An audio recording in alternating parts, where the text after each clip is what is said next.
Alright, so making another quick video here in Darkheart. So I did find a new lock gate position that can be used for some interesting routing options. This gate can help you skip these ruiners as well as the double razor beak ruiner pack up here. And there is still enough percentage left in the dungeon, so that's not really a concern. But you can gate directly through this wall to this position here. It is fairly reproducible. It can be done with Heroic Leap and I assume Rescue as well. So my assumption is that it would also be done with like Infernal Strike. Any ground targeted movement like that would be able to reproduce this. I do think that it is a little bit more difficult to do, or at least it was for me when trying to do it with Heroic Strike. Once I did find this gate position yesterday, I did go through and create a route that could use this.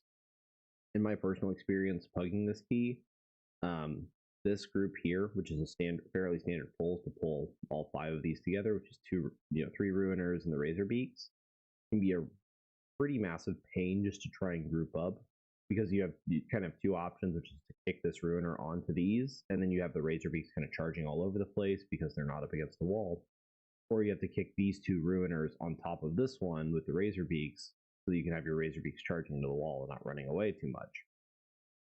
So it's pretty difficult, just kind of kick demanding to try and get everything grouped up in this pull, and can live quite a while, even though it is 5 fairly squishy mobs. These razor beaks actually do have quite a bit of health as well. They have twice as much health as one of these ruiners, and they give the same percent. So they are actually pretty tanky as well compared to most other targets. So being able to skip them might honestly save you quite a bit of time just in the long run.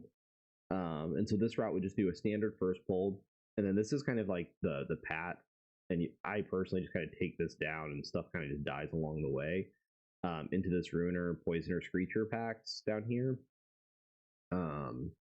This is pretty easy to do, just kind of walking them down, avoiding these packs on the side, of course, as well. And then you can also gate skip here to dodge around the bears, straight into the first boss. And then this is just kind of a chain pull. I personally just like kill the dryad, pull the petals into the keeper. Yeah, they're going to heal up a little bit, but they're all going to die around the same time because there are some petals in this pack as well. They don't really do anything other than root burst. Super easy to dodge. And then once this keeper dryad dies, if you still have petals up, I just pull those into this dryad pack, focus down the dryad.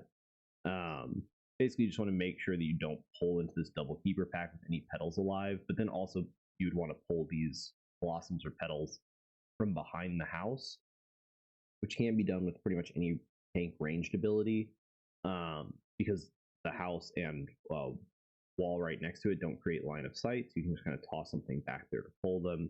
And you can either pull them into whatever rest of the petals you still have alive at that point, or if everything is dead by the time you get here, you can pull those into the keepers as long as they're like fairly close to full HP, so you're not losing damage on them. And of course there are petals in here anyway, so all of them will die around the same time, and again, they don't really do anything. And then the only other change, other than the kind of straight line route of dodging the Fury that you would normally do, is pulling these additional Bloodseekers, these bats here. So when you drop down, you just kind of run across the bow there and pull those, and you just want to kill them up top and then drop down and do a fairly standard pull through here as well. That gives you almost perfect percent. It is a little bit over, but again, does dodge this very annoying pull, or at least in my experience, very annoying pull for basically free. This does pat all the way in here, but typically when you finish this group here, they're kind of way back here. So not typically a huge concern, especially if you have like a rogue and you can use distract to kind of keep them in place, or mind soothe so that their threat range isn't a concern or anything like that. Again, just is a very easy way to dodge this very annoying pack for, in my opinion, basically completely free. So did just want to get that out there as an additional thing that from a warlock perspective is fairly easy for us to do. Like I said, can also be done with Heroic Leap, Infernal Strike, I would assume as well, and Rescue as well. And the Rescue, of course, could pull 4 people from a 3-person mount, or with Augment Evoker, Wormstone, can pull 4 people, then Wormstone the last person over. So Augment Evoker would also be able to do all 5 people. So just kind of some options there for how to get some of these skips done, whether you are a Warlock or not a Warlock.